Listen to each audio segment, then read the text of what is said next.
Well, good afternoon, distinguished guests, ladies and gentlemen. On behalf of the organizers, we would like to thank for your attendance, both here with us and those online. We have about 300 attendants. This is quite good outturn. And then this is all because of the support from the supporting organizations and from you. Uh, on behalf of the organizers, we would like to thank the supporting organizations, including the Hong Kong Logistic Development Council, the Hong Kong Maritime and Port Board, the Federation of Hong Kong Industry, GS1 Hong Kong, the Hong Kong Association of Freight Forwarding and Logistics Limited, the Hong Kong Container Terminals Operators Association Limited, the Hong Kong Logistics Association, the Hong Kong Logistic Management Staff Association, the Hong Kong Productivity Councils, the Hong Kong Sea Transport and Logistics Association, the Chamber of Hong Kong Logistic Industry, the Chartered Institute of Logistics and Transport, the Hong Kong Exporters Association, the Institute of Purchasing and Supply of Hong Kong, and the Hong Kong Shipping Gazette. Thank you again. Without your support, we will not have such a rewarding and good outturn. Okay, now we come to the first highlight of the seminars. We have the honors of, Dr. Raymond So, the Undersecretary of Transport and Housing Bureau, to give us a welcome speech. Dr. Raymond So, yes.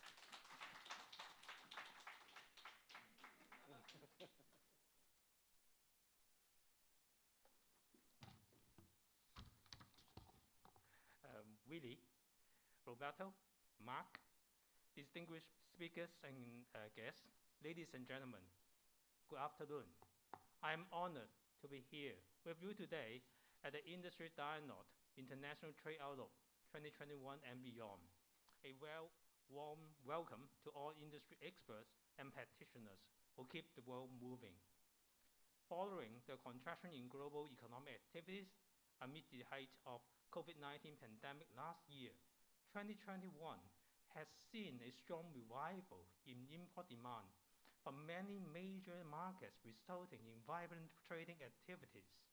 The International Monetary Fund has forecasted that the global economy will rebound by 6% in 2021, following a 3.3% contraction last year.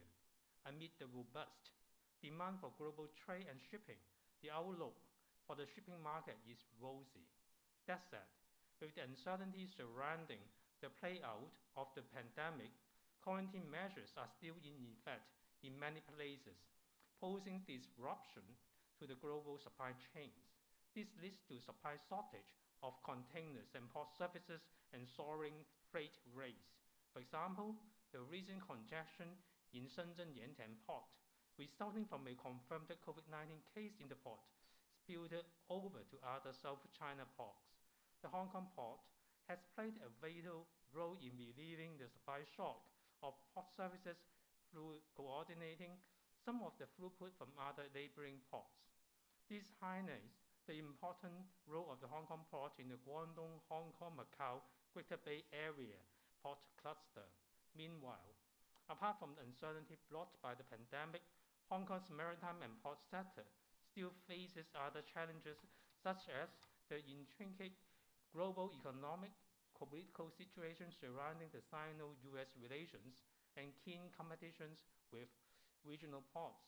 Amid the challenges posed on Hong Kong, the government has implemented a host of measures to support the further growth of the maritime sector.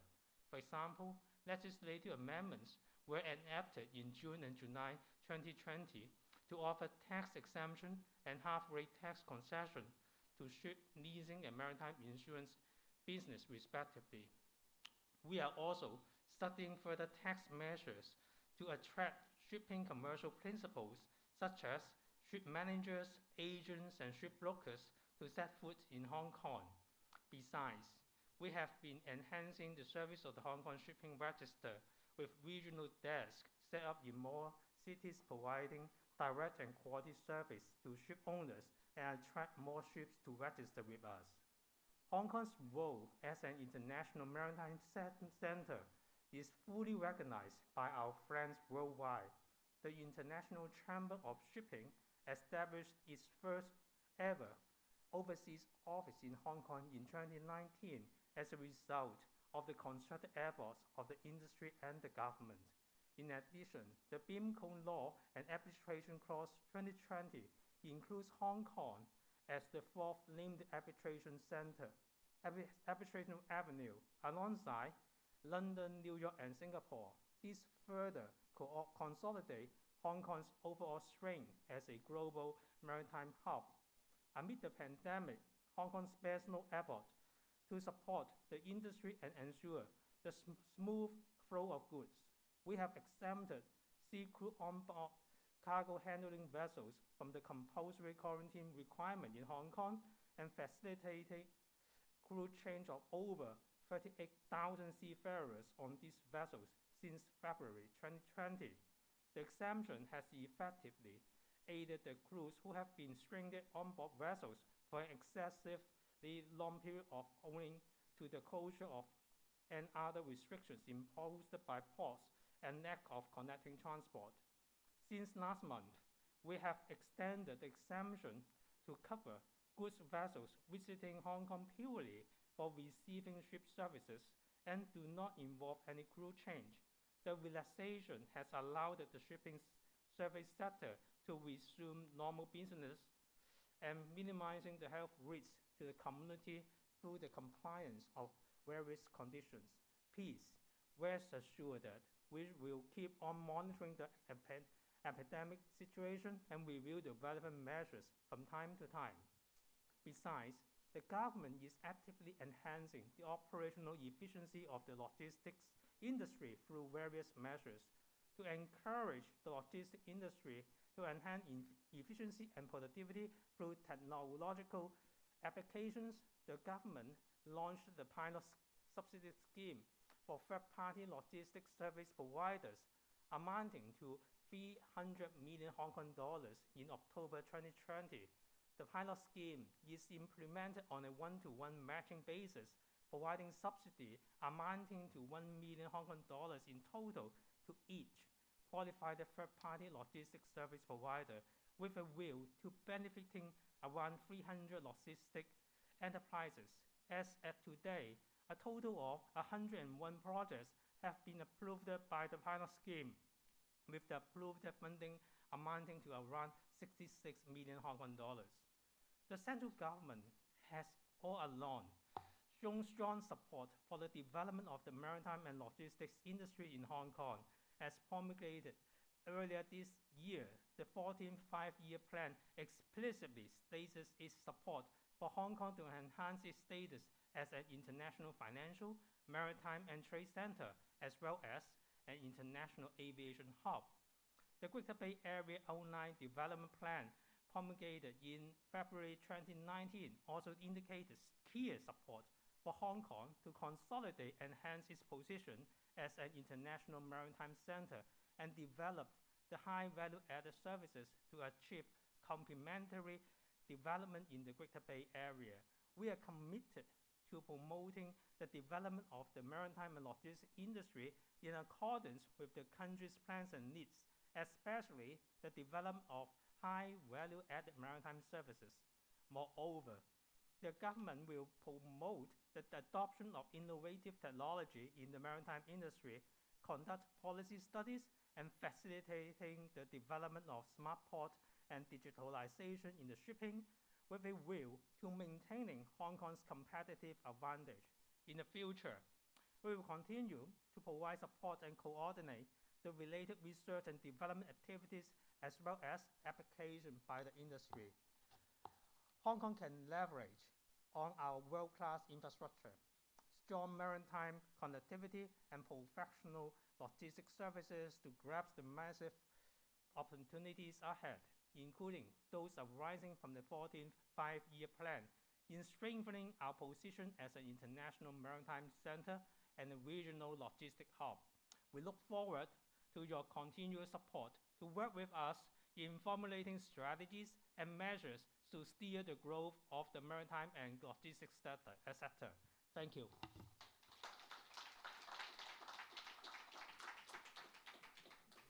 Thank you, Dr. So. Now we are going to have a photo sessions with all the representative of the organizers, moderators, and speakers. Please stand on the front row. And also, may I invite also the representative of all the supporting organizations to join us on the photo session as well. Yes, on the third row. Yes, you take the front row. Yes, on the floor, please. Yes. Yes. And representative of all our supporting organizations.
May I ask Mark, well, to take the stage? Yes.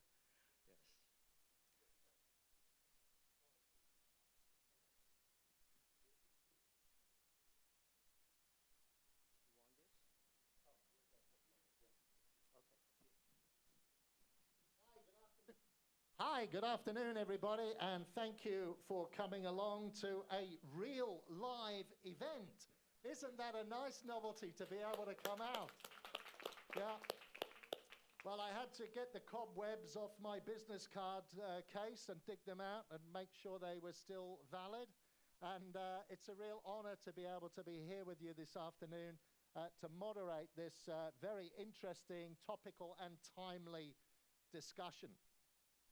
As you've seen from the program, we have a fantastic turnout here, and we have a great turnout even online around the region.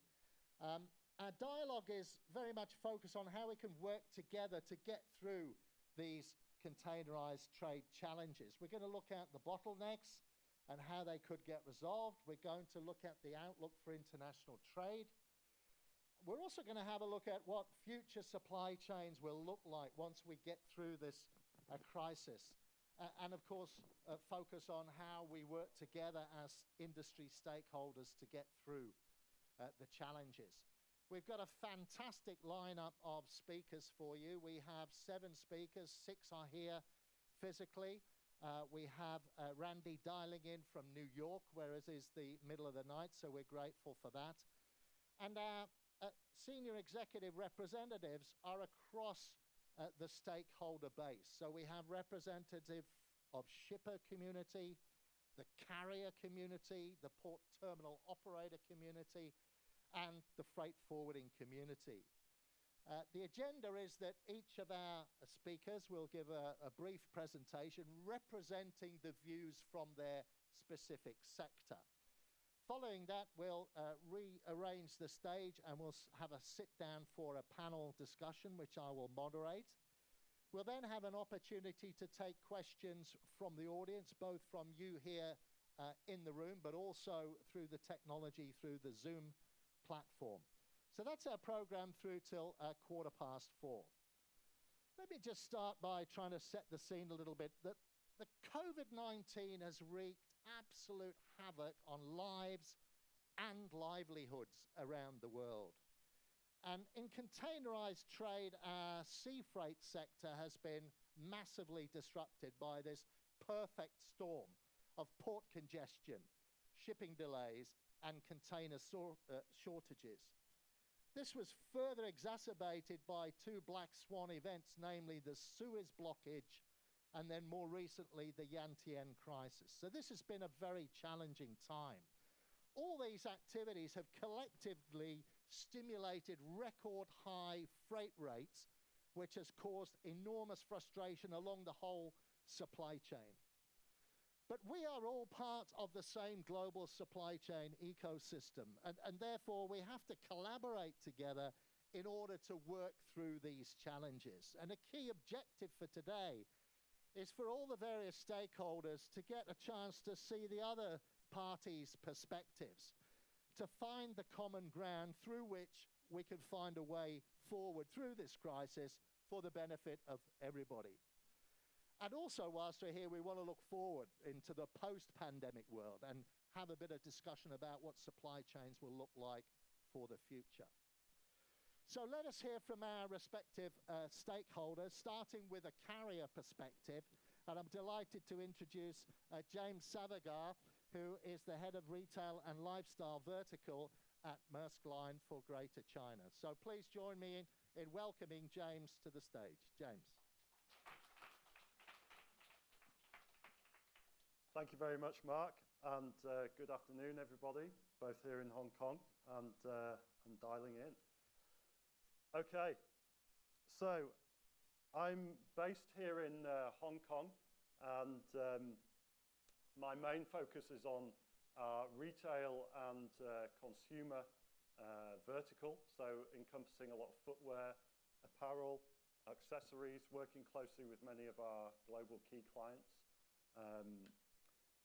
So great to be here. Okay, I'm going to cover today how we see the global perspective around the current situation.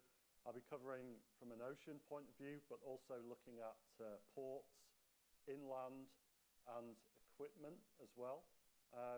Myself and Randy Chan from Wanhai, we're sharing the kind of presentation. So I'll be talking a bit about how, the current situation. Randy, in his section, will be covering a bit more about what are some of the things that are being done to address many of the challenges. Okay, let's look first of all at capacity and how that situation is looking. So what you're seeing in front of you here is a view of ocean freight demand, mainly on head haul demand, on head haul trades, and also global effective capacity of containerized transport, going back to 2018 and also covering this year as well. So essentially what you can see is that carriers generally try to match the capacity of the vessels with demand and have tried to do that through the pandemic. If you look back to 2018 over on the left, you can see that there was somewhat overcapacity in the market. That reduced throughout 2018. But I think the really important one to look at is Q2 and Q3 last year, because essentially what happened early last year as the coronavirus really started to take hold, initially it was more of a, let's call it an origin challenge in the supply chain.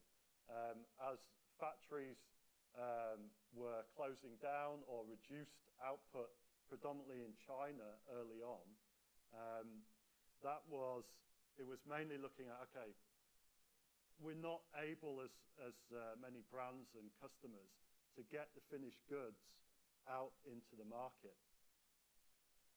But then what we saw happening as it starts going into Q2 and then into Q3 was that the COVID situation was also impacting the demand, the consumer demand side, because countries were introducing lockdowns on stores, etc.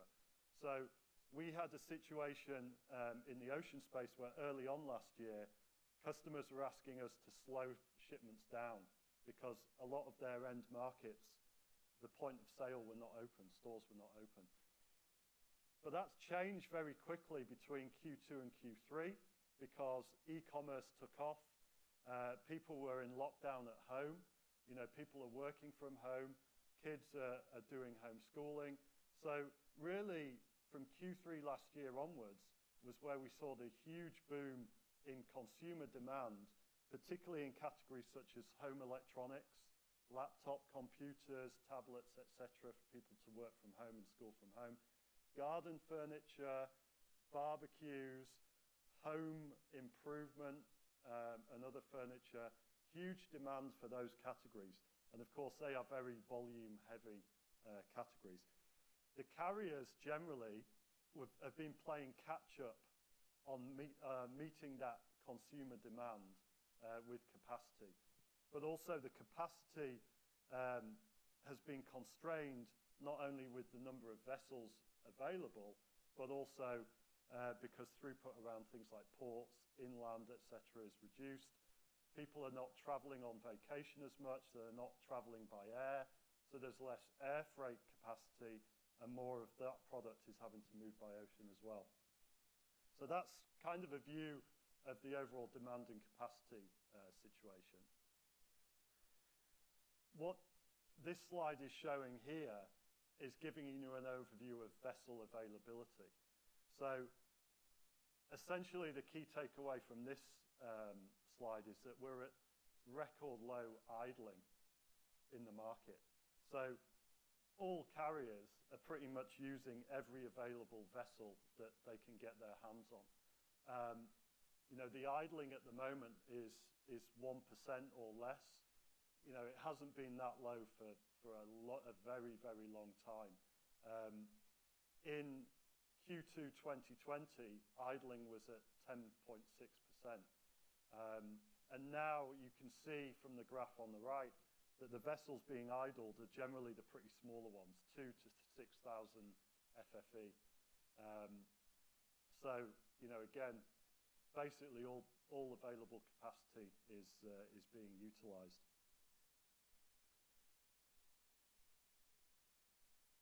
So let's also have an overall look at the port situation. There's a few example stats on this slide from San Pedro, which shows vessel waiting times, dwell times of laden containers. On the bottom there, you can see the rail dwell time. And it's just generally giving you an example of how we're seeing constraints in the ports.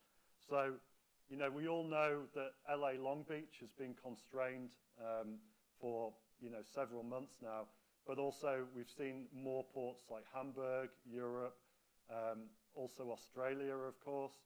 More and more congestion around the ports, which has been driven by a number of factors. You know, COVID on the work crews, COVID on the inland capacity of being able to move containers out of the ports and get empty containers back. And the other, you know, the situation also is that, you know, even if there was another 20% of vessel capacity out there available to be deployed, if it was deployed right now, how much additional capacity would that really help, given that the ports are very congested as well? So, you know, the situation with the ports is also a big challenge in part of the overall supply chain. If we talk a bit about inland and some of the bottlenecks that we're seeing there, so again, it's all part of a wider complex problem. We can't really point to one area where we say, okay, if we fix that, everything else is going to flow throughout the global supply chain. Earlier last year, we had many customers, particularly in the apparel and retail space, asking us for more warehousing at origin points close to the factories around Asia, transit warehousing in transit hubs, because a lot of warehouses were full in Europe and America because the stores weren't open.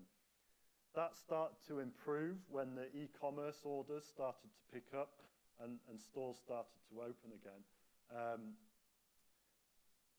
We saw a lot of challenges through that time from the carrier perspective because warehouses were full, containers were still coming in, where to unload the containers, where to hold that stock.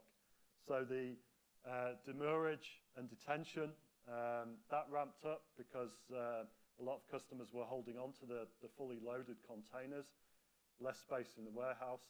So then you have warehouse containers that are pulled out of the overall supply chain, and that went some way to causing a lack of supply of empties back into Asia as well.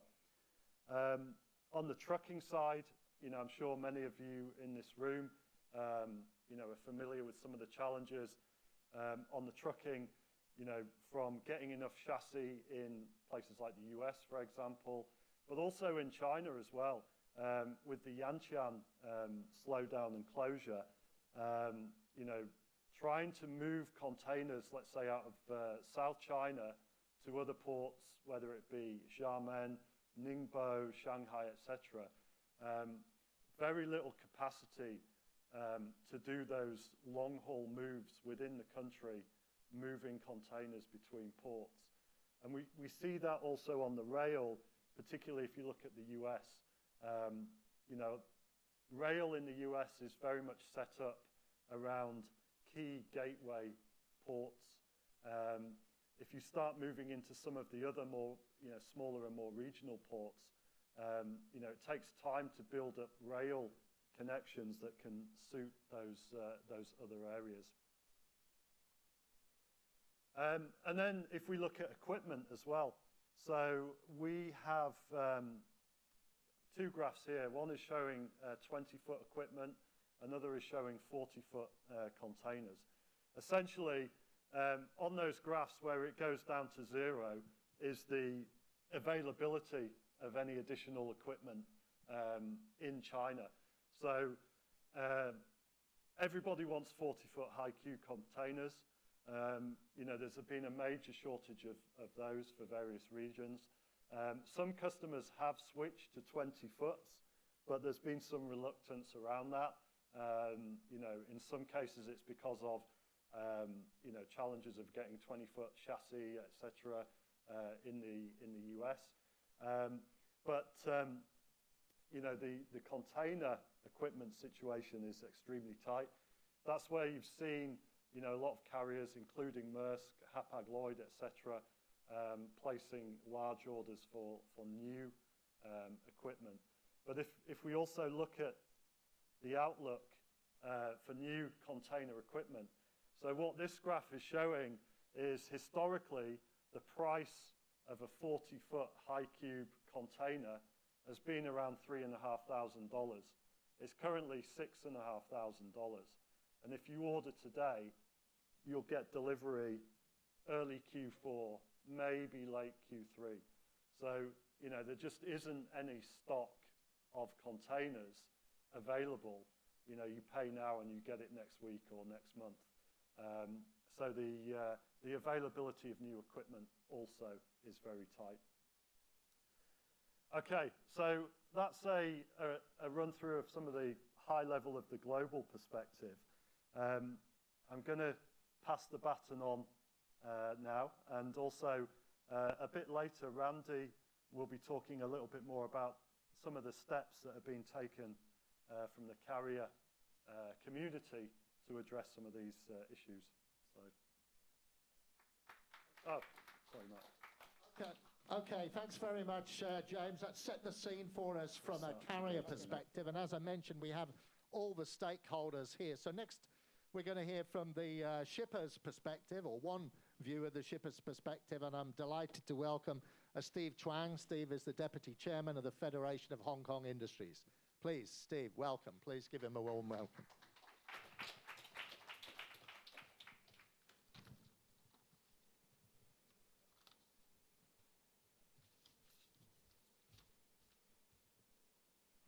So thank you, Mark, and thank you, organizer. I really love the title of this seminar. So we want dialogue. We want to work together to get through the container shortage issue. So that is my target today. I need more container. So let's have a look at China or Hong Kong's export trade situations. Okay, so during the pandemic in the past 1.5 years, actually we can recognize we cancel our holiday, we cancel to have dinner outside, we cook the dinner at home, we stay at home. So what did you do? You buy more product, more home appliances, more electronics to do the work from home. You may buy extra computer, extra iPad, or smartphone. So basically, the demand for the home electronics, work from home equipment are really increasing really a lot. Okay, so besides the container shortage, if you are working in the technology sector, you have another huge problem, is a chipset shortage. So the key word for this year is shortage. So that is a problem. But you know, if you look at the PowerPoint on the right-hand side, you can see that actually in the past 12 months, the export increase is actually year by year from minimum 15% up to 32%. So, which is amazing, provided that you have chipset or you have a container. So that is the hard fact. Of course, we have anti-pandemic supply, we have the PPE supply, a lot of the PPE, a lot of the medical supply from China. So that making the imbalance of trade in a very serious situation. Okay, James just say, right now we can book a container for 6,500, but that is very ideal. If I am paying 15,000 US dollar for a 40-foot container, I still have to wait. And that is the hard fact. I need many container. If you can give me supply with 15,000 US dollar, I pay right now. So that is the problem with our members at Federation of Hong Kong Industries, because the waiting time average is from 2 weeks to 10 weeks to get the container. So it's a problem. And for the general cargo, it's better, say 15,000. For the dangerous goods, we have to pay 25,000 US dollars for a 40-foot container, but still in the waiting list, could be a couple of weeks. And what does DG means? Today, if we are shipping any electronic product, technology product with lithium battery inside, that is DG. So you can imagine it. So say my company, for example, I do the renewable energy storage, and you can see that inside is a lot of the lithium batteries. So we are really in trouble. So the hard fact is we pay the money for whatever carrier or logistic company quote, there's no container. Still have to wait. Okay, if you may want to ask, say, do we have an alternative instead of by ocean flight? And the answer is no, because you look at the air shipment, it's just far too expensive.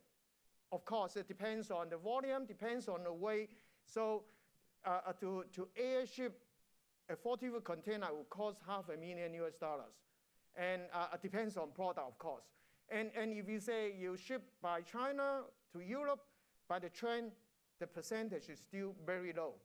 So actually, we need the support. We need the partnership with the ocean carrier, logistic company, manufacturer, shippers, etc., to get through this situation. Okay, looking for the next 6 months or 12 months, if you look at the WTO or the IMF, they are also talking about 6 to 8% increase for the GDP in the next 1 year. So that is really the issue. So if I look at carrier, actually, there are a lot of the new rules and regulations. This morning, my logistics team came to me and said, hey, Steve, I have a breaking news for you. I said, what is the breaking news? He said, we just got Hapag-Lloyd's information. They are introducing a value-added surcharge. It's called VAD. That is $5,000 US per 40-foot container for the trans-Pacific shipment from China to USA or Canada. I hope the other carrier don't follow this creative value-added surcharge. But look at $5,000 US per 40-foot container or $4,000 US per 20-foot container. That's a lot of money. I think that is much more than in the good old days. 2 years ago, we are shipping a 40-foot container from Hong Kong to Long Beach with roughly about $3,000 US. So some of the carrier actually, because they have too good business, they say, oh, by the way, we only accept the general cargo. We don't want to accept the DG goods. So that is a problem. And also, there are many new regulations because simply the demand is far bigger than the supply. So for a manufacturer, the supply risk is huge. We need to stock more product. The additional cost of the inventory is much higher than normal. The risk of the production lines issue, the materials. Let me give you an example, okay? For a manufacturer, we have to produce product and wait in between 2 to 10 weeks. So take me for example. My factory is in Dongguan. In the past 3 months, we have 50 container, 40-foot container waiting. And the average waiting time is 6 weeks. So imagine, where did you put these 50 containers? The second, the security, the insurance, and the biggest trouble is cash flow. It's tie up a lot of the cash flow. Tie up millions of cash flow. That is really the trouble in front of Hong Kong's manufacturer. So actually, the Federation of Hong Kong Industries just launched a Made by Hong Kong report. So actually, we working with the University of Hong Kong, what is the future for the Hong Kong? So we come out with a couple of strategies. The first one we say is China plus one. So we have China with an Asian country, a second manufacturing hub. We have to upgrade the technology. We do much more research and development in Hong Kong. We do the reindustrialization in Hong Kong. We have to relook at the market, to look at the Chinese marketplace for the so-called dual circulation.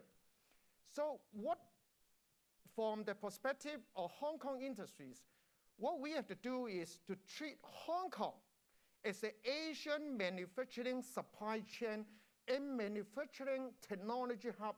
So what we do is we have, from the research and development, we have the materials, R&D design in Hong Kong, and we do the manufacturing, starting the pilot run in the GBA. Once you get enough technology, manufacturing technology, we also produce product in other Asian countries. We bring the manufacturing technology to them, the R&D to them, and then we have our own brand, own marketing. So the Hong Kong company is carrying a so-called a complete supply chain, and that is the value added for Hong Kong, and that is what we are looking forward. So basically, what we need is a very reliable, resilient, and multimodal cargo service. And so today, when I'm looking, we have the carrier, we have logistics company, all these stakeholders. We need to improve the situation so that Hong Kong can really go in the right path with an Asian manufacturing technology, supply chain, and manufacturing hub. So we manage from Hong Kong here to the GBA, to the Asian Pacific factory, or some of our members, they even setting up the factory in Africa. So to end up my presentation, I need container. I need to regulate the situation with the supply chain. Thank you so much. Okay, thank you very much, Steve, for giving us a perspective from the BCOs and all the challenges that are going there. I think one of the key points that your final slide was the opportunity for Hong Kong to become ever more strengthened as a regional hub for supply chain manufacturing, management, and R&D. So thank you for that. So let's go inside the probably one of the most fixed of all the fixed assets in our sector, and that's the port terminal. Very fixed, can't move it anywhere once it's there. And we're great to have, speaking on behalf of the port terminal sector generally and broadly, delighted to have Anthony Tam with us. He's Head of Group Corporate Affairs at Hutchison Ports. So please join me in welcoming Anthony to the stage. That's not Anthony. Okay, Anthony, thank you for being with us. Thank you. Thanks, Mark. Thank you. Okay, good afternoon, everybody. How we all doing? Good? All right, thank you. Thank you for inviting me, and then also welcome for the audience and also online as well. So I'm just going to spend a couple minutes to talk about the port's perspective, how we see things. I saw that earlier James has already covered the carrier side, and then I'll talk a little bit about the how we see it from the port side.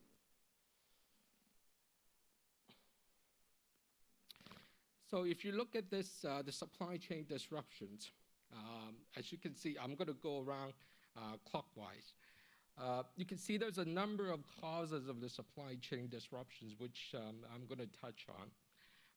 And these are causes, I see that are very complex. And when they all happened at the same time, I think what Mark was referring to, it kind of formed the perfect storm.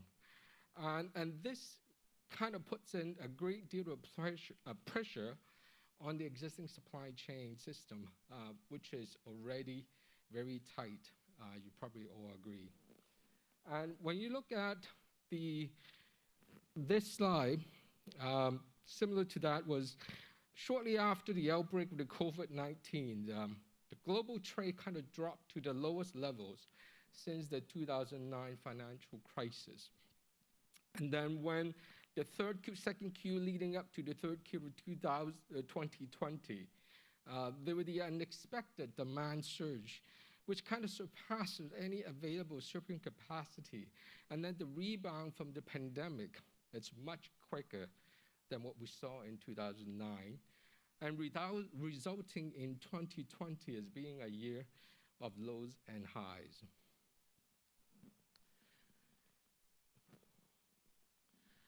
And then we'll also look at the supply, where the capacity cannot sort of keep up. Carriers use the blank sailings as the primary tool to control capacity during the early stages of the pandemic. When there were signs of a turnaround in the early July 2020 and volumes had surged to beyond the expectations, the supply chain and the equipment supply, which we realized that we're not simply able to absorb such strong demand surges. And what ended up was the supply and demand imbalance kind of created the surges in vessel charter rates, which we are seeing at the present moment.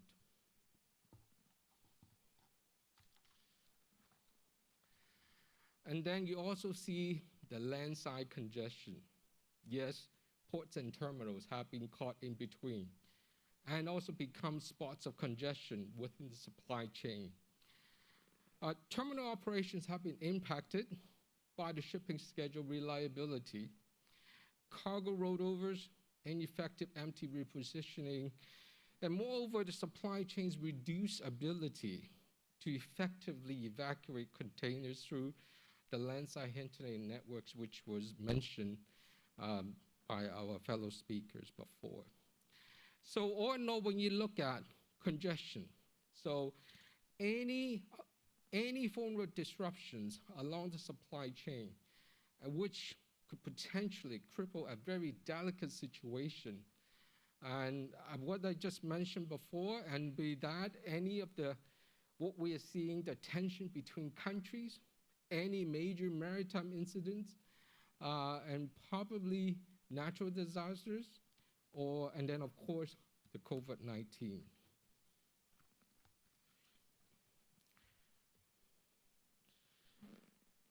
So this slide talks about the challenges that the terminal operators face.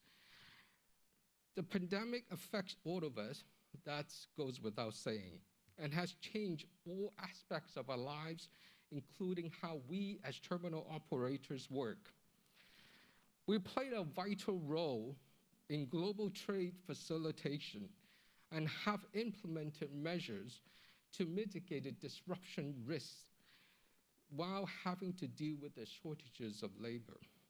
And these measures, believe me, have inevitably lengthened operation processes, not just in this part of the world, and possibly what we are seeing worldwide. Well, many health officials or experts are already warning us that COVID-19 is not yet over.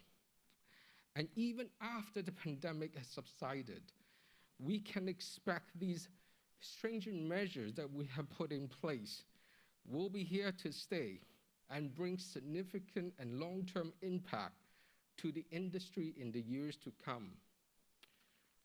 These new norms, as you probably see, will need to be observed by all stakeholders. What I'm standing here saying that the terminal operators have been incurring these added costs and additional complexity and the processes to protect the supply chain as well as the community. But in order for these measures to be sustainable, somehow, somewhere, we will look to put in measures to recover these costs. These are not just the responsibilities for the terminal operators alone.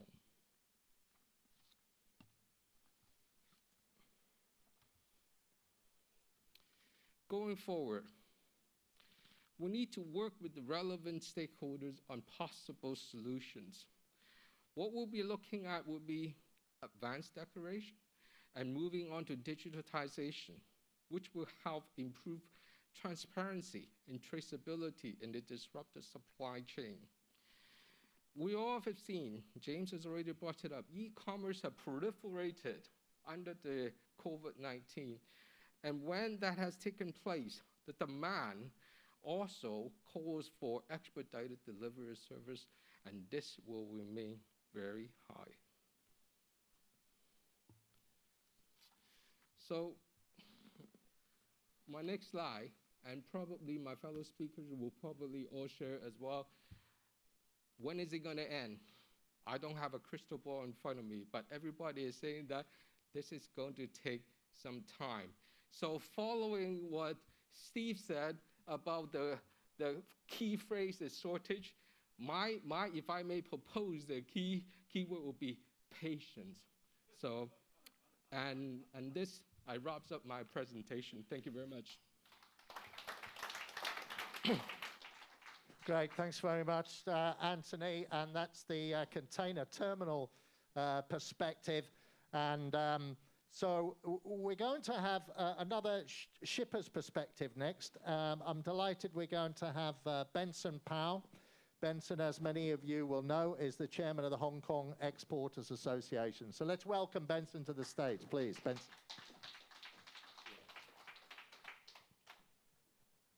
Thank you, Mark. Thank you, Willie, and thank you, Sunny, for inviting me on behalf of the Hong Kong Export Association. So I have 3 big topics to talk about, but in 5 minutes. So let's go.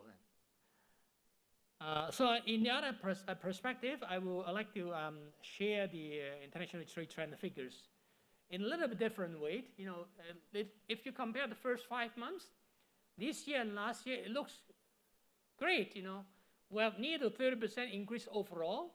In the major markets, traditional market, USA, Germany, they're great. You know, big percentage of increasement.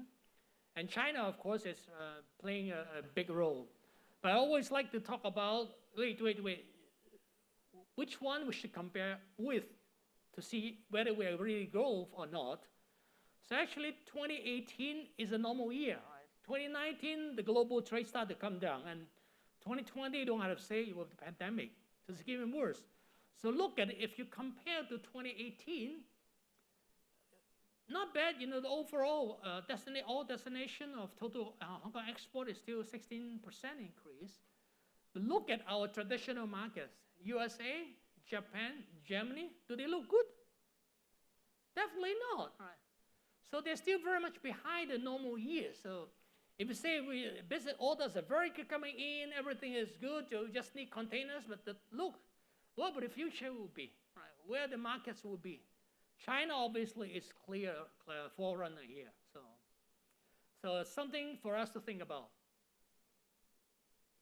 The challenge of shippers and consignee customers. So for freight market, I don't want to pay more because James and Steve have said it enough. I want to echo what James, even you pay 3 times of normal price, you don't get enough. It's still shortage. So this causes what problem?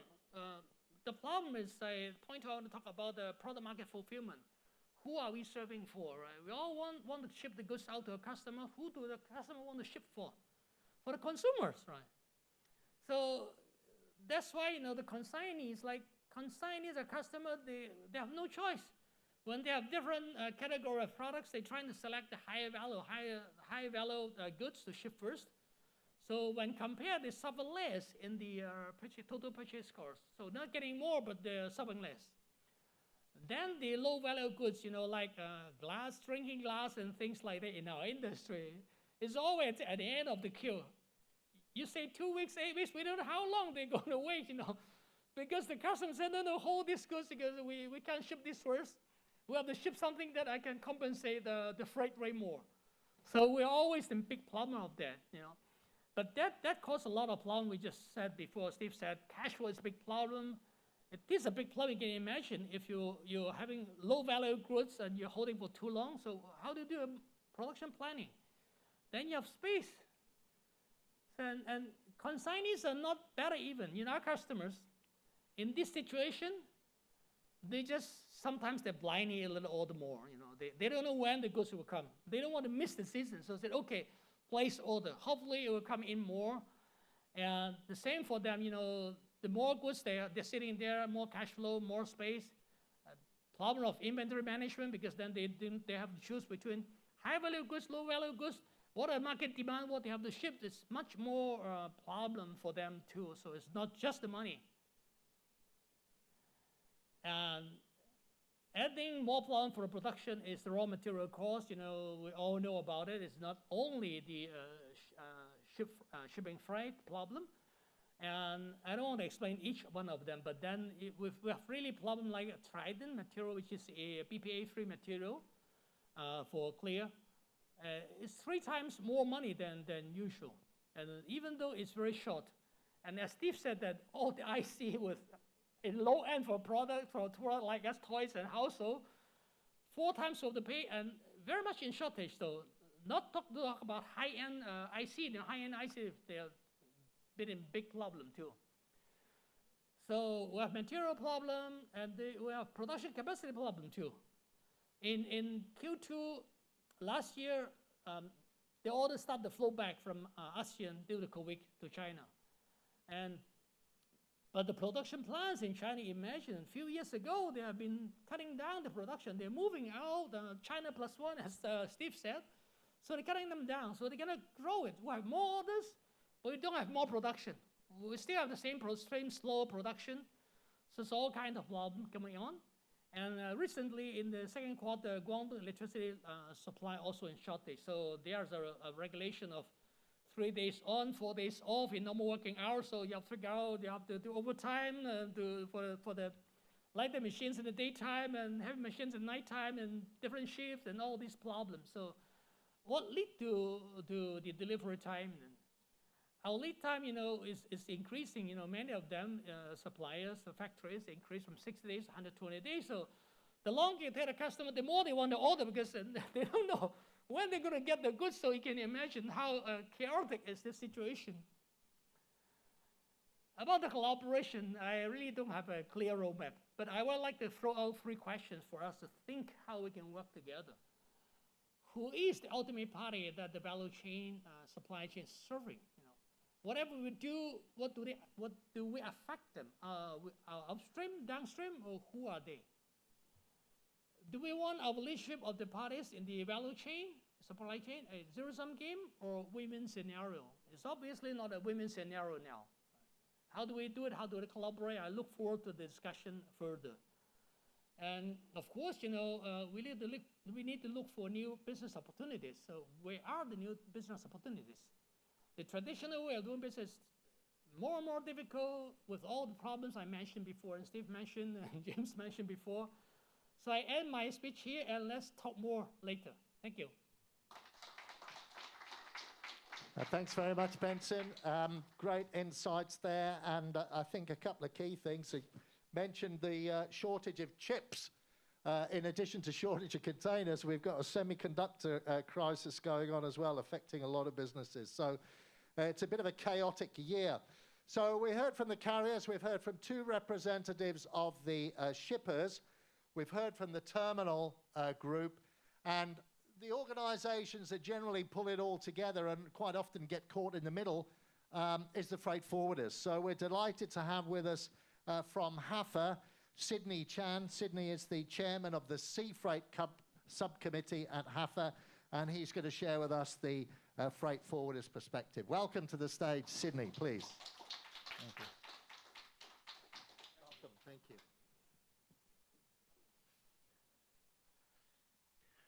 Thank you, Mark. I'm very lucky. I'm the last one to speak, and it is only a revision for the previous speaker, because they already give you a lot of the points and the data. So anyway, I still need to move on. This is our association, HAFA, and we have 322 corporate members and established 1966. Okay, we go back to the background. During the last years, most of economic activities suspended because of the COVID-19, and most of countries imposed a lot of lockdowns. And for the first half years, the whole world purchased a lot of medical hygiene supplies instead of general commodities. So the first half year of 2020 is really a tough period for over the world. And second half year, China is the first country to resume quickly. And then the GDP finally grew at 2.3%. And the total output is 15.66 trillion. Unfortunately, USA dropped up also 2.3%. And the output is, and the amount is 20.93 trillion. So that means the whole world economy will be concentrated in China or Asia. Now, for the freight market,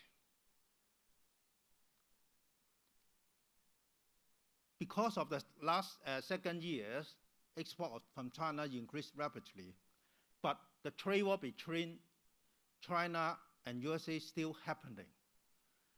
And one of the major markets is the Australian, and is decreased because political issues. And the freight increased dramatically because low containers. Actually, our previous speaker already gave a lot of the points and the data to you. But I'm here just to give you some points that lack of manpower to unload the container terminals. And also it requires more times for inland haulage, no matter it is in USA or Europe. So port congestion is also really always happens, no matter it is in Europe or Australia. Because once the city or the port locked down, no one will go to the work. And then, so because it will affect the shipping schedule. If you are familiar about the shipping gazette, normally a lot of the liners have the regular schedules. But nowadays, they always put a revised schedules, always delay 2 weeks or 3 weeks or even much longer. It's terrible. Then one of the very famous index you can see from last year, 1st of June, it is, the index is only 520. And up to 13th of July, it is jumped up to 3,228. That means 6 times more. It brings a lot, not only the manufacturer or trader, but as a forwarders, it also a tough time, a very, very problem for our cash flow. Just imagine, in periods, maybe make it simple, 1,000 for TEU, you can, let's say, ship 100 container per week, then you require is 100,000 per week, US dollar.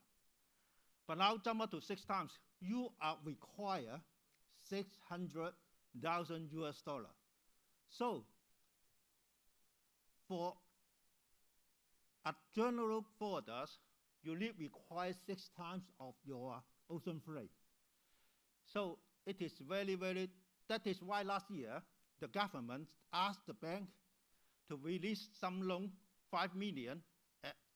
Actually, I think 10 million is also not enough for SME. Okay, how today, James, I think you already familiar that on the Shipping Gazette, 8th of July, Maersk estimated the profit of 2021 will be over the sum of last 7 years. You must get a big bonus.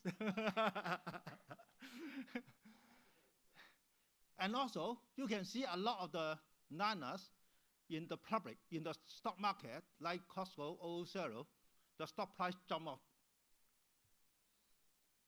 And then, of course, no matter it is the shipper or consignee, try to find a reasonable flight from the liners, but actually it is net of bargaining powers, because the reason is shortage of containers as well as the vessel surface. So here, of course, liner has the room to find improvement to stabilize the market.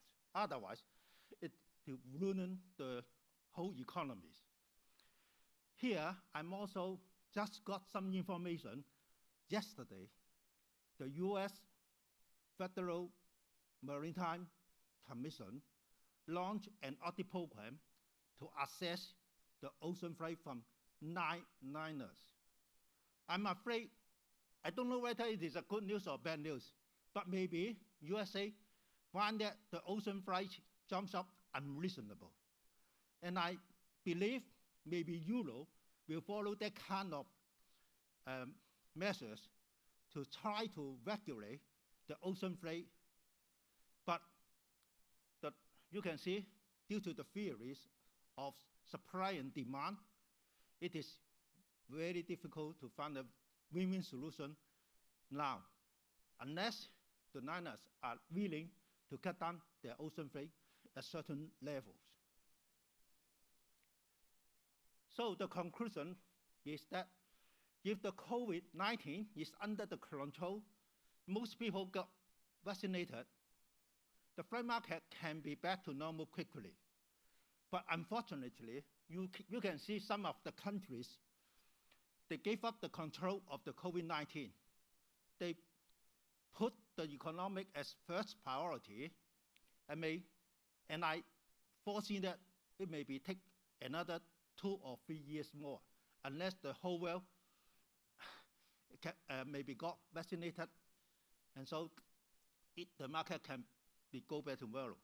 And also another important thing is, I believe the trade war dispute will also affect the world economies. So actually, the freight market, it is quite a lot of uncertainties. So that is my conclusion today, and hope it can be solved quickly. Thank you. Thank you.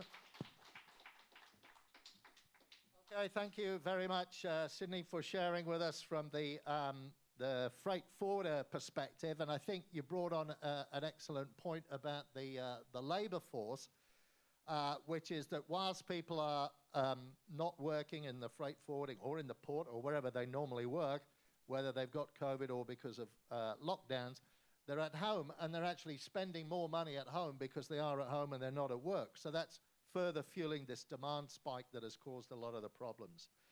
Great, we're going to have another shipping line perspective now.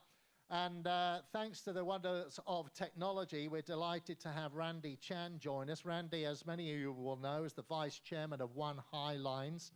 And we should have him on the line from New York, where it's obviously the middle of the night. So, Randy, welcome and good morning, and thank you very much for joining us. Can you hear us? Yes, Mark. Good morning. Oh, okay. And good afternoon to everyone here in Hong Kong. Great. I'll hand over to you. Great. Thank you, Mark. Thank you, and as well as the other organizers of this event. We welcome every opportunity to interact with the various industry stakeholders in this extremely challenging time. I'm going to share a couple slides, as James had previously mentioned, and then hopefully go ahead and move on to the discussion portion, which I'm sure a lot of you are looking forward to, whether you're in the audience or logging in online. So we'll go ahead and start.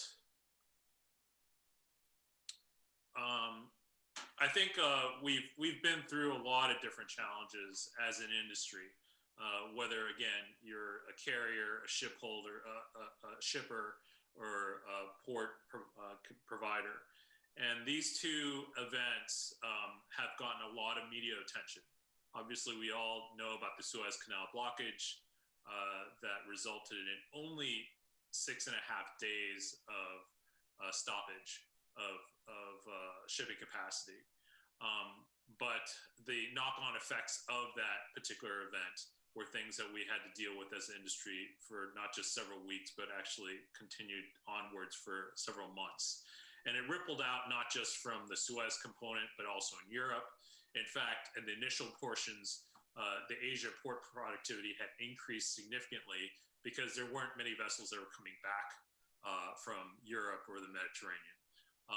But that was quickly met with a huge influx of the vessels that came back all at the same time. And we had to deal with that. I think all of us in Hong Kong and East Asia are very in tune with what happened in Yantian with the COVID outbreak that happened at the port facilities there. In fact, I think in Hong Kong, we're very attuned to the fact that the end effects of that closure isn't just that Yantian had significant slowdowns with regards to vessels waiting for berth, but also having, again, knock-on effects when carriers started to adjust for this by changing their transshipment points to Shekou, Nansha, and as well as Hong Kong. For us that have run port and terminal assets, and we run not just vessels and boxes, but also terminals throughout the world, yard utilization is a huge barometer of how things are working. And we witnessed in Hong Kong yard utilization go from 80% almost overnight to 102%.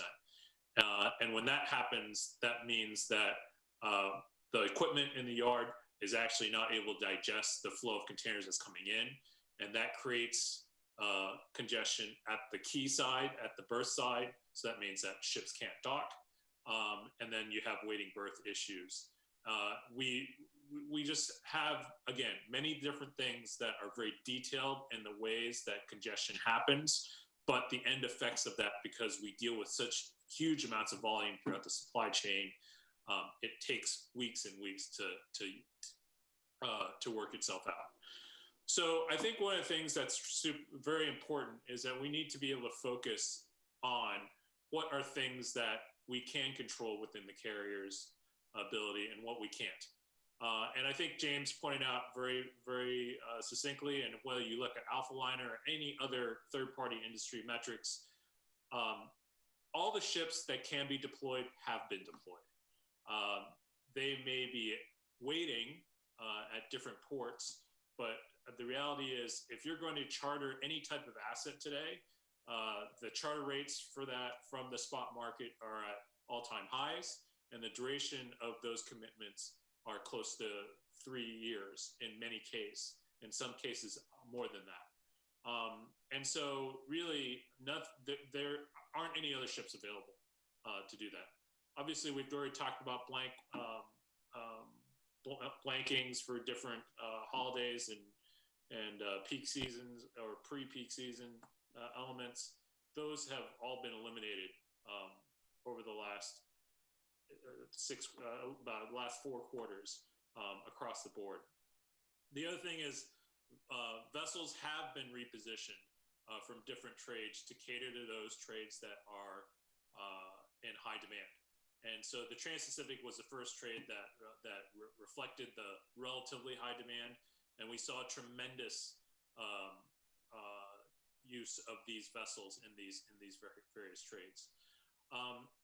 As an industry, I actually think that this is unique because traditionally when we talk about supply and demand, we talk about vessels themselves. But in this case, we were looking at really a container shortage, and we continue to look at a container shortage, in that the utilization of the actual containers is extremely high when you look at not just the fact that you're having very high laden ratios, but just the fact that the turnaround time of the containers has slowed down because of all this congestion that's happened throughout the world. And so every container carrier is doing its best to speed up this repositioning to the extent that we're having to turn down cargo in some trades just to be able to get the empties back, because the priority is to make sure that Asia loads out full. Again, this means that container lifespans, meaning like we have to keep as many containers in the system, those are the things that we we try to do, even if they aren't necessarily fulfilling the standards of what we've seen in previous years. Because of this shortage of containers, we try to keep them in circulation. And so there's an increase in repair and maintenance costs in order to make that happen. And we're already starting to see a shortage of some of those spare parts. And then last but not least, we're trying to provide other modes of transportation. So not just barges, but even anything that has multi-purpose that can load a container are assets that as an industry, we're all trying to put on the water. And that's why you do see increases in the Baltic dry index, because there's a knock-on effect on the dry bulk market. The things that we can't control, again, we don't have any more vessels that we could charter. Anything that can be chartered has been chartered. And anything that a ship owner is in a position to provide, they have been put into the market. And again, that is something that as a carrier, as an operator, we're not able to change. Again, the port congestion issues that were referred to earlier in Yantian and also recently in media in Hong Kong, this continues to affect repositioning of empty containers. And so that's something that we have to deal with on a weekly basis, on a daily basis, to optimize as much as possible. But until that productivity comes back to normal, it's very difficult to rectify. Labor shortages and customs inspections are, again, things that slow down the supply chain. We all could use more help there. And then James talked briefly about inland capacity, so I'm not going to elaborate on that. So regard to how things look going forward, look, from a vessel perspective, we already talked about the fact that there's limited room in providing more ships. We do see that the order book does allow for an increase in capacity, roughly about 4% during the course of this year. The order book is in many ways at incredible highs if you look forward into 2022, 2023. These are things that will only help. Obviously, newly manufactured containers are quickly being brought into the market. And I want to make sure it's clear, the rates that James was talking about earlier was talking about new physical containers. So $6,500 has to do with a new container that we essentially purchased to put into the trade on a 40-foot basis. That's not the rate. That's not the rate of the actual container. But we know that because we know that number intimately because it cost half of that a year ago. And again, the lead time of those containers continues to get longer because the manufacturers themselves are also trying to push as many containers out, but are constrained in their abilities to do so due to labor and other issues. Again, another thing that can help, because this is a container shortage issue, is being able to optimize the empties that are stuck in various ports. At one point in time, we had 12,000 TEUs as a line stuck in the LA Long Beach area. Which only may seem like a number, but the regular amount of stock that we keep in the area is a fraction of that, was only about 20% of that number. So roughly 2,400 TEUs. And so the more quickly we can get that out on the ships back into Asia, the better that whole shortage issue can be. And unfortunately, this is with demand that's predicted to be trending broadly flat in 2021. If we're looking at the 6% GDP growth that Dr. So started, that means that this situation, unfortunately, is going to last a long time. I think when this whole scenario started to become evident, people constantly ask, well, when do you think this is going to get sorted out? And at the end of 2020, I used to say 6 months. And look, really, for the last 6 months, I keep saying another 6 months. And that is the reality of what it takes to work out some of these operational issues in our industry. But again, we'll do our best to work with shippers, with port providers, with all our industry stakeholders to make this situation better for everyone involved. But thank you very much for the time. I look forward to this discussion. Okay, thanks very much, Randy, and really appreciate you joining us online in the middle of your night. We're just going to set up the stage here and we'll go straight into the panel discussion. I'm going to start the panel with Willie, who hasn't had a chance to present just yet. And I think the question's going to be, what do you think? So we know, Randy, you've got to leave us at 4 p.m. Hong Kong time. So at some stage we realize you'll be going off. And Randy is leaving us because, listen to this, he's going to take a flight. A flight. Do you remember what that is? He's going to take a flight out of New York at 6 in the morning your time, I think, or 6 p.m. our time. So that's pretty exciting to be able to take a flight. Please, let's get the speakers back up on the stage, and we'll go into the panel discussion. If you could all come up and join me, please. Please give them another round of applause as they come up. We'll have a chance to take your questions as well. Okay.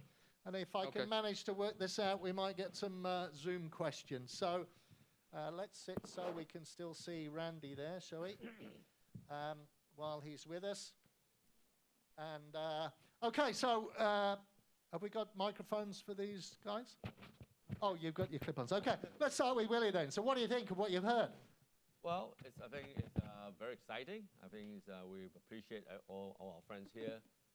Hopefully we'll have someone have a magic whim and get all this shortage become surplus. Or I don't want not surplus, but just fair numbers. But I think we all agree that this is going to take quite a bit of time. What we were actually worried about is the eventual globalization versus regionalizations. Would that eventually change the whole manufacturing aspect?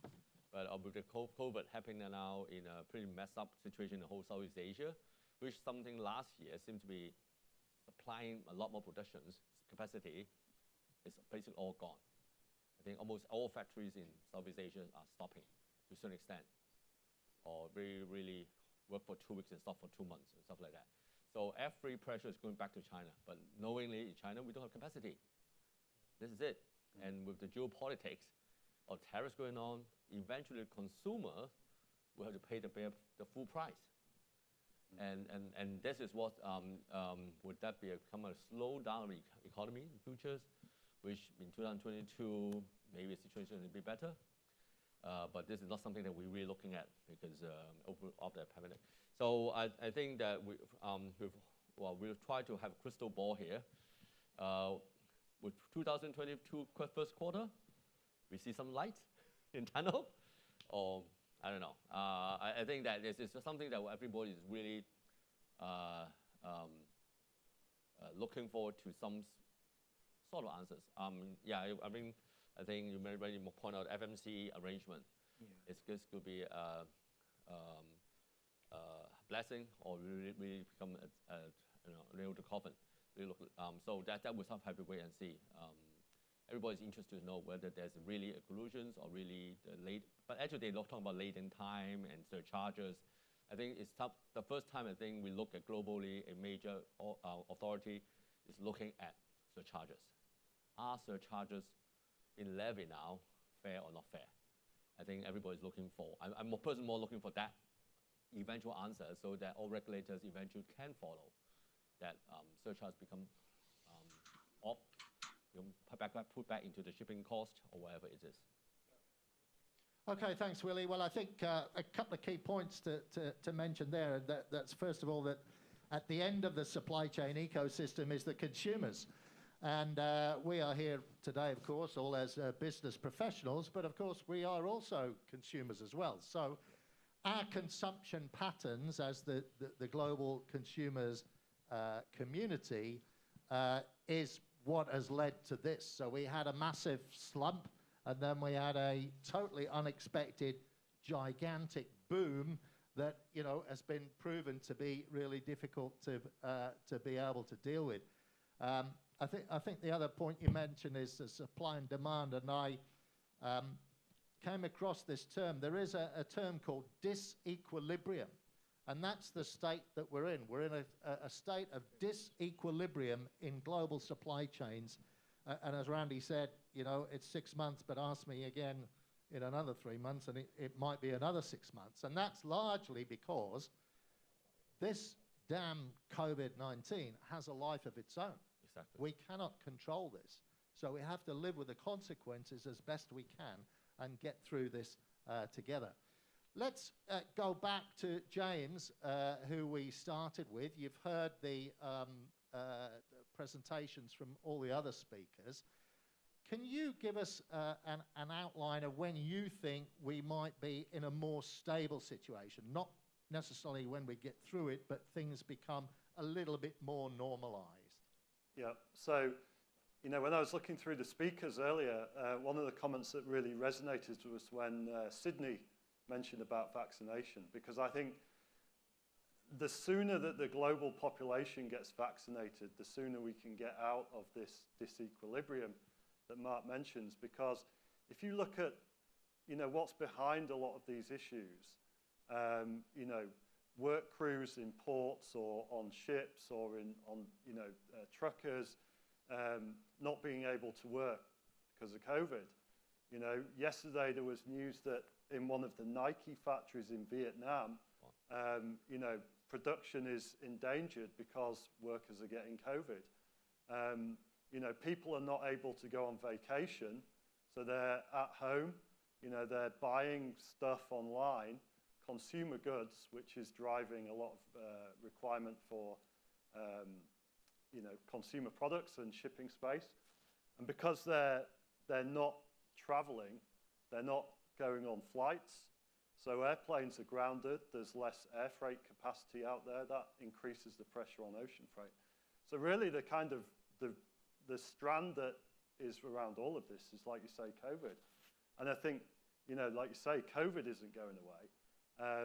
But I think the sooner we get more of the global population vaccinated, you know, the sooner then that people can start going on holiday, spend more on experiences rather than consumer goods. That's going to relieve the pressure on, you know, the freight networks.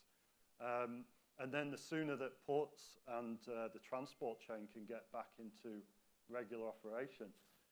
Then, of course, the $1 million or the more than the $1 million question is, when is that going to be? No one really knows. You know, as we see some structural improvements in the industry, I mean, when, you know, more containers are built and are infleeted, that will help. You know, it's not going to fix everything. As, you know, perhaps more airlines are converting more planes to carry cargo, etc. You know, there's some of these things that are incrementally going to help. But I think the real needle, I'm going to say the needle mover, it's an analogy, but, you know, vaccinations are the, I think that's what's going to really get us out. Good fun. Randy, I know that you've got to go in a couple of minutes, so let me just invite you to come back in and pose this question here. As consumers generally, the world has benefited, unquestionably, the consumer community has benefited from 3 decades of globalization. Is this going to be the turning point whereby the consumers are going to realize that they're going to have to pay a bit more for everything because these additional costs throughout the supply chain aren't going to go away anytime soon? So do you have a view on that, on how, you know, these things are going to flush through to consumer prices? Well, I think there's generally a lot more consumer awareness on the difficulties that the supply chain faces going forward, or not going forward, but in the recent past as well as going forward. But I do think that it's important to still point out that this is an industry that faces inelastic demand. And what I mean by that is, as high as the rates are, and trust me, I'm very cognizant of the fact that rates are at really, in many cases, all-time highs. The cost of shipping these goods is still a very small percentage of the overall value of the goods in the container. I'm here in the US during the summer. Everyone likes to barbecue during the summer. So you can fit 650 Weber grills in a 45-foot container. That's what they stand, what they ship. The street value of that is $500,000. So even at $15,000 to the East Coast right now, it's still a relatively small fraction of the overall cost of what's in the container. What that means is whatever we charge on the ocean side is still unable to change how much quantity is coming through on the containers. Meaning, like, Weber's not, even if we drop the rate to zero, Weber's not going to actually increase the number of containers that they're going to ship. They may do so because they're concerned about inventory bottlenecks and all these types of things. But the reality is it's not a function of what the freight rate is. The other thing is, in many ways, we're a price taker as opposed to a price maker. Sure, at certain weeks to weeks, there are prices for ocean freights, there are surcharges of this nature. But if someone's going to come along and offer to pay more, to be honest, in a global trade context, and for everyone who is in this room right now, we would take it. And that is what's happened, is that those who are more desperate to get on the vessel, those who are more desperate to get their goods through the supply chain are willing to pay more. And so if people are getting rolled, that's the reality of what's happening, is that it's being bid up. Because we've also seen the situation where freight rates have collapsed in a very short period of time in different markets because of different demand adjustments. And so that's one of the things that we just have to be able to look at, which is that the nature of this industry is inelastic demand. Looking at regulating it from different aspects, sure, these may be things that may look good in the media and may sound very good, but the reality is that's not actually going to change many fundamental things about how we operate in this industry. All the containers that can be manufactured and put to use are being put to use. All the vessels that are available are being utilized. So from an ocean carrier perspective, we've done as much as possible to ameliorate the issues presented by those in the room, as well as what the consumers will ultimately have to bear. Okay, thanks, Randy. So supply and demand economics 101 coming home to roost in this unprecedented times. I know you've got to go off, so we wish you farewell, and we thank you very much for joining us in the middle of your night. Let's give Randy a round of applause. And, thank you. We wish you a safe and enjoyable flight. So let's come back to the BCOs, the shipper representatives here on the panel. Let's start with Steve. So you heard there from James and Randy saying, it is what it is. They're doing everything they can. What can we do from the BCO side more to try and alleviate some of this bottlenecks that we've got? Well, it's a very good question. Let me show you a small story. In March, when I play golf with my friend, he's in major position in the carrier, and he say, by the way, Steve, last year 2020, all my staff, we have 24 to 48 months of bonus. And I say, oh, congratulations. And I think it is perfectly good for them to enjoy a good bonus up to 48 months, which is amazing. It's a 5 years salary altogether. The key is here is the partnership. We are all sitting here. We are the stakeholder. If a manufacturers are going to die, that is causing a lot of problem for the race. So I think the key is really the partnership between the carrier, logistic company, shippers, all together. And I think, for example, as per Randy's presentation, so they are doing two things: to build a new container, to recycle the container quicker. I think that is the point. I guess maybe James have got 56 months bonus. I don't know. Okay, so maybe that is a creative force to have our staff to be much more creative. So what can we do? What is the next? And I hope the carriers don't really impose too much regulation, the value-added surcharge or something like that, or just control don't allow the DG goods to be on board, etc. Because that also cause the really disruption of the ecosystem. Yeah. So here, I hope everybody work together.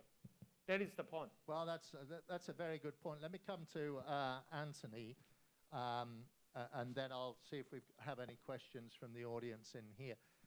Anthony, are there things that other stakeholders could be doing to help you process boxes through the terminal more efficiently or more speedily, whether it's on the water side or the land side, alleviating these bottlenecks? Yes, yes. I think I briefly mentioned probably the causes, the possible cause of it. And then there are actually the factors which we could look at how we can sort of get the containers flowing in that sort of sense. One, of course, was, I think it was Randy or James mentioned, the port productivity. That's probably one thing. Now, we operate fixed assets, all right? So, and it's not, so we have finite space. And if we don't make space available, and nothing is going to move. And that's a key thing. We need everybody. That's why I'm also here. That's why everybody's sitting here, so that we can get some constructive discussions and hopefully lead to some workable, feasible solutions where we can help me, help you in that sense, if I may use that term, so that we can move the containers out of the containers a lot faster. And also, we want more of a reliability on the scheduling. And of course, this helps. And then, of course, with that in mind, so that we can better planning. And then we can also have a better engagement with our customers in that sense. Okay, thanks. Thank you, Anthony. I'll come back to the land side in a minute with Sydney, but let's just see, do we have any questions in the room here? Just yet? No? Okay. Oh, sorry. Yes, thank you, sir. If you could, we've got a microphone coming. Just give us your name and organization, please, and then your question. Hello, I am CH Poon from HKTDC. Hi. And I have a question for Anthony. Sure. Yeah, in Anthony's PowerPoint, I see that you mentioned the word digitalization. And I know that there's quite a lot of revolutions going on in the port industry. And can you elaborate on what's exactly the digitalization measures that ports and your industry is adopting? And also, you say that the whole industry is adopting more innovations. What other kinds of services you are kind of innovating to create like a better service and create more profits? Okay, thanks very much for your question. Just briefly then, Anthony, digitizer is not the main part of our agenda, but it's a very important topic and certainly a key to the future supply chain. So just a few comments on that, and then I'll come to Sydney about the land side congestion. Yeah, just to answer the gentleman's question, what we have done recently was that we wrote out the electronic release order. That was for the import containers, so that we're able to provide a faster, more convenient, more secure online exchange. And just about this morning, I think I heard the report that at the moment, I think we have about more than 95% over the participation rate, and that's a very good feedback to us. That also gives us the encouragement. This is also widely accepted by the industry. And what we are providing, what we're creating. So thank you for that as well. Help me help you. So that's one sense. If I may also point out as well, we also put out the remote container inspection. So what we actually done was some of the processes that I mentioned about that probably used to be manual, we move into digital. And what I mentioned earlier was paper to paperless. So these are just some of the things that I just quickly touch on that actually are able to help us to shorten the gate out process by quite a bit of a advantage in order to bring down the percentage savings in time. Okay, thanks you. very much, Anthony. Benson, I'll come to you after this one, but let me first come to Sydney about the land side. So the forwarder communities, we've got the responsibility to get the stuff to the port and then get it out of the port to onward its destination. And of course, I guess your members and forwarders are also beset by, shortage of manpower. Yes. Whether it's COVID related or not. It's widely known that truck driver shortages in first world economies are a challenge. What do you see that we can do to help alleviate some of the congestion on the land side through your members' organizations? Actually, it is a very difficult problem because due to the COVID-19, a lot of the port or city would lock down. Actually, China is in the pioneer that a lot of the terminal, like Qingdao, Shanghai, and Tianjin, they have some terminal is no manpower involved. All the operators are in the control room. One of the advantages for that kind of terminal is a 5G infrastructure. That they can be handled quickly and smoothly.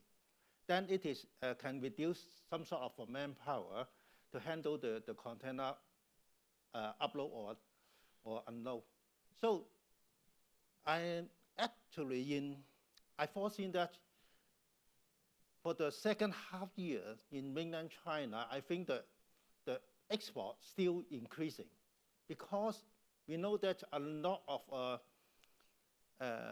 purchase will be moved, place the order to mainland China instead of East Asia or India.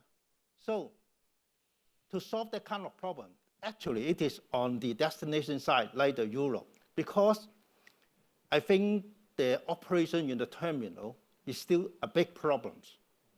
And then if no container come back, and also I think 2 years ago, you can remember that China have the largest import exhibition. And then China want to encourage the import for a balance of trade. But under that kind of situation, just what I said, because of the lockdown or the COVID-19, I can't see any a good solution at that moment. All right, thanks, Sydney. Well, that's good. And it reinforces this point that the crisis we're in is set on the backdrop of the worst era in China-US geopolitical tensions that we've seen in probably in many decades. So it wasn't a level playing field to start with when we got into this mess. I've got the clock going here. I'm going to ask Benson for some comments. I'm going to take a question from the audience. And I need to give Willie a chance to share with us his thoughts about regionalization. And then we'll be pretty much out of time for our broadcast. So, Benson, from the exporters' perspective, how do you see, from what you've heard today, how do you see things might be able to get a little bit better? I think I want to answer first Randy's comment on the value of goods percentage of freight.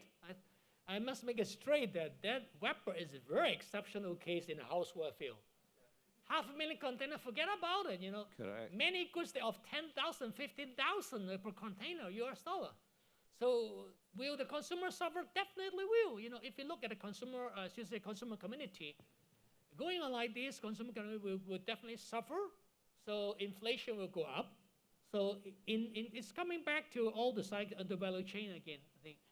And my comments I have no crystal ball how we can sort this out, but as Cindy mentioned, China, it is, China is a big market, huge market, it's a growing market.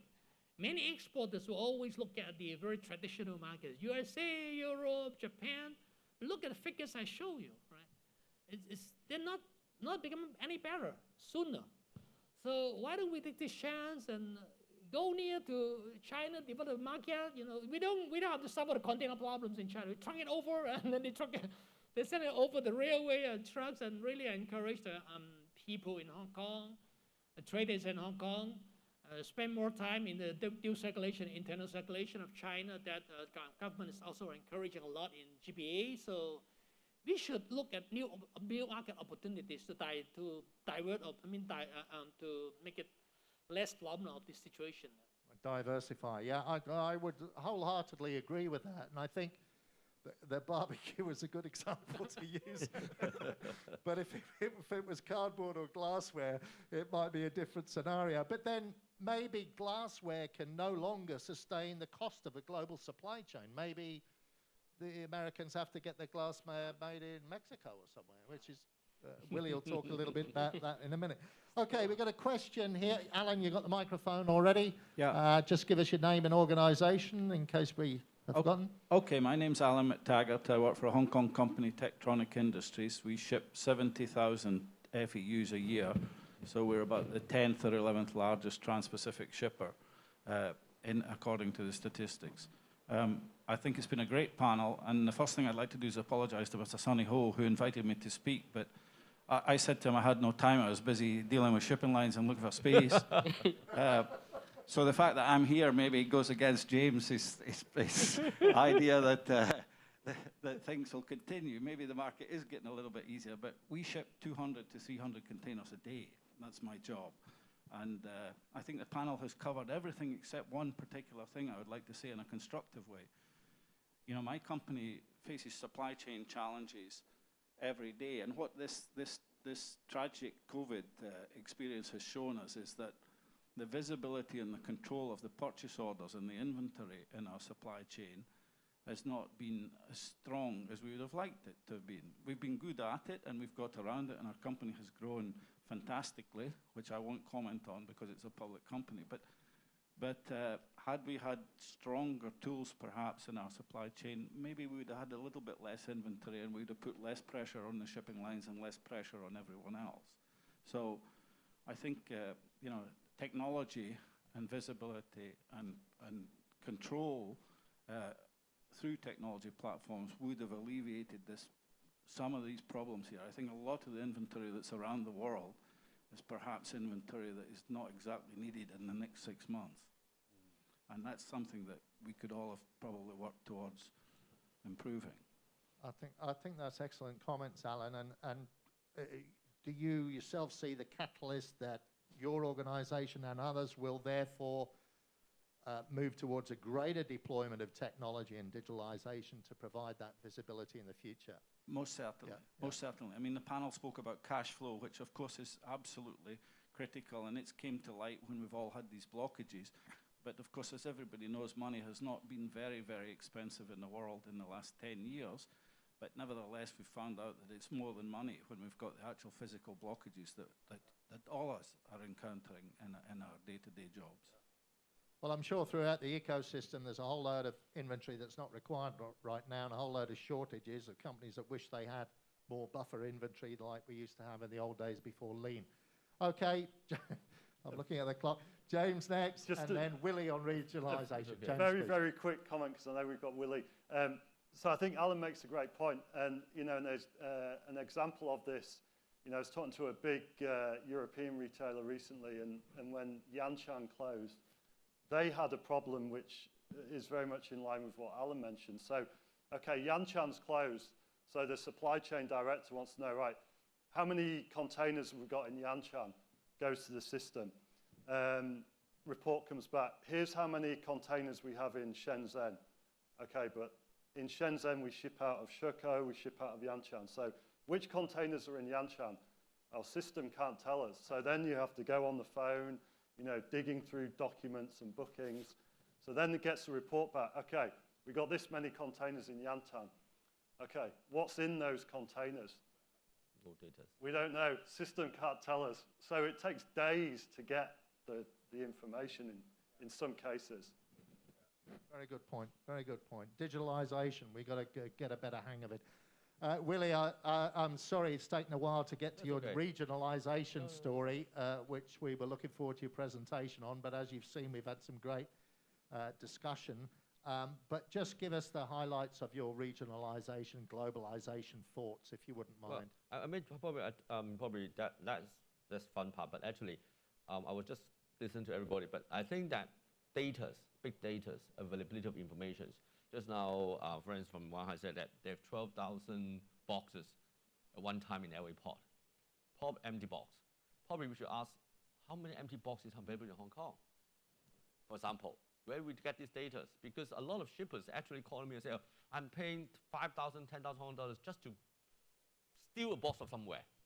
So if this data is available that Hong Kong have X number of empty boxes, so you don't have to go behind the doors, behind everybody, wherever way, buy everybody 2 Mao Tai and try to get a box of empty box. This big data is important. I think Hong Kong or globally the big port have to find a way. James said, you guys have to take something out. We thought that you guys are very good in data. We have to find a way to have this big data available yesterday, not only today, because otherwise this mess may become overgone in 9 months or 6 months, or whatever. It will come back again. It will affect everything. So maybe we have a government officers here. Maybe we should start thinking about how do we get this big data and publish it daily, even to elevate people's nervousness. There's no box available.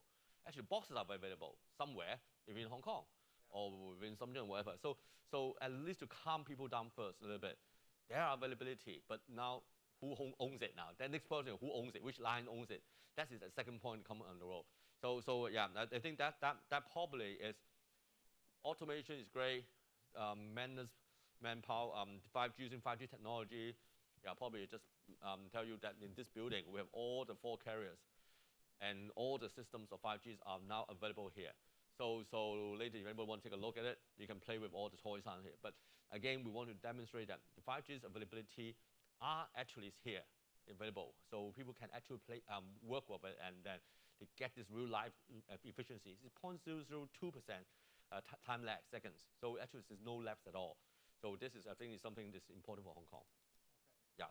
Yeah. Yes. All right, thank you. Sydney, you want to Yes, word? actually, apart from the containers, the vessel is also very important, because a lot of vessels congested in Europe or USA or in Australia. If the vessel can't come back, even you have the containers, no use. That's true. That's very true More as well. ships coming out, right, James? How many ships you bought? 10 or 12 or 15? 5 million? Yeah, a lot. Yeah. Although, yeah, after decades of billions of losses, they're now spending the profits on buying some more ships. So I guess we are out of time. I'm really sorry, but we've had a fantastic session. I think maybe an indicator of the interest is something we maybe think about a follow-on one at some stage in the future. What I'd like to do is wrap it up with asking each of our panelists for one word. It was going to be one sentence, but because of the time now, it's going to be one word to sum up what they think about what we've learnt today. And I'll start with Anthony and go down the line and end up with our Chairman, Willie. So I think I said that already. you did. You want to repeat it? So make sure they mention it. It's patience, right? Patience. Patience. All right, patience. I said the China opportunity. China opportunity. We'll abbreviate that to one word. China opportunity, right? James? Complexity. Complexity. All right, good. Steve, you said one earlier as well. Yes, but I say cooperation is more important. Okay, all right, good. Cooperation. And Sydney? COVID-19. COVID-19. And the final word, Willie? Innovations. Innovations, okay. Please give our speakers a round of applause. We'll wrap it up there. We'll wrap it up there. So I want to thank everybody that's here in the room, socially distanced and masked up. And thank everybody that's on the Zoom, and hope you've enjoyed what I think has been a very enlightening, interesting and lively discussion. So thanks to our speakers, to the organisers and all the supporting partners, and we'll see you for another one sometime soon. Thanks a lot. Thank you. Thank you, Mark. Thank you.